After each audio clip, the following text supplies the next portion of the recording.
What's up, YouTubers? It's your old buddy, Hardworker12, behind some kind of pickup truck. I believe that's a Ford, in a 2019 Nissan Sentra, headed up to Northern California on a secret mission.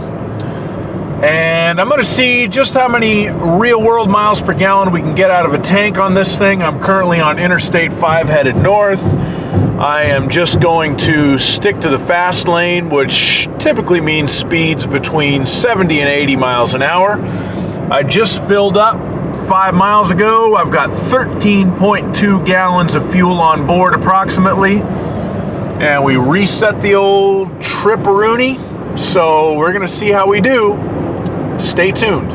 All right, we have officially burned through a quarter of a tank of fuel, and we have covered 79.5 miles so far. I am behind a wilderness green Subaru Outback from the state of Oregon,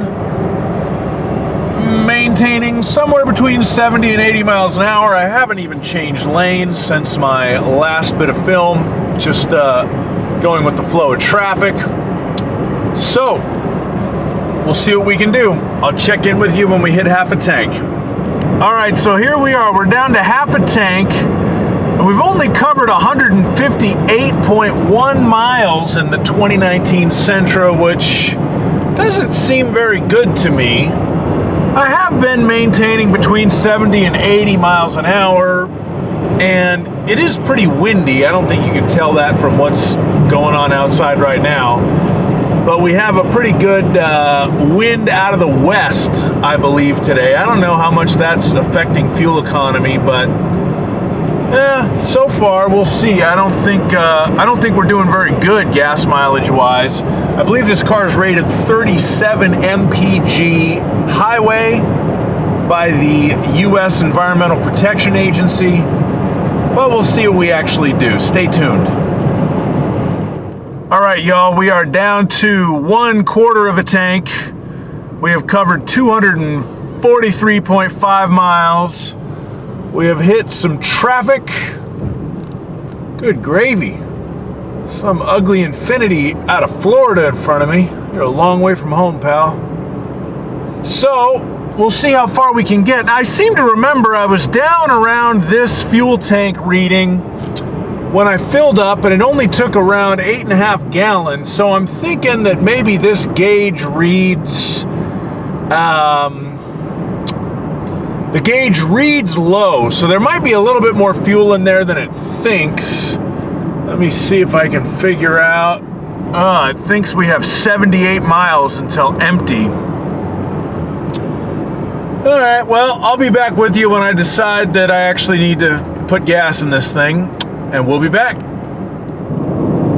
So I have discovered something stupid and annoying about the Nissan Versa. When you get low on fuel, you don't have an amber gas light on the dash like most cars would have. It just gives you a white gas light, and it blinks with an arrow pointing at the fuel pump icon. However, that arrow pointing at the fuel pump icon is pointing to the passenger side of the vehicle, and the actual fuel filler door is on the driver's side of the vehicle. And once you get below 30 miles of projected range, as I just dropped below now, it doesn't give you any estimation, even though I still apparently have 1/8 of a tank of gas left. So when I can be bothered, I will put some gas in this car and we'll see what it averaged. But I don't think it did that great. All right, I made it a little further down the road and got tired of this thing blinking at me, so we're gonna fill it up. We did 310.5 miles, so let's see how much gas she takes. Well, much as though I may have suspected, it only took 9.324 gallons of gas. So I had 4 gallons left in the tank, apparently. So 310.5 divided by 9.324 equals 33.3 miles per gallon, which is pretty terrible because it's rated at 37 miles per gallon.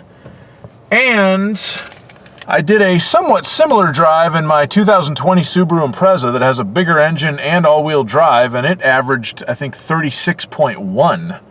So, Nissan Versa, not great on gas. Probably would have done better if I was going slower, but I was going with the flow of traffic, and that's a real-world test that a lot of people would probably do something similar if they were driving. So anyway, thank you so much for watching. Have a great day. Please like and subscribe if you feel so inclined, and drive safely out there. Bye-bye.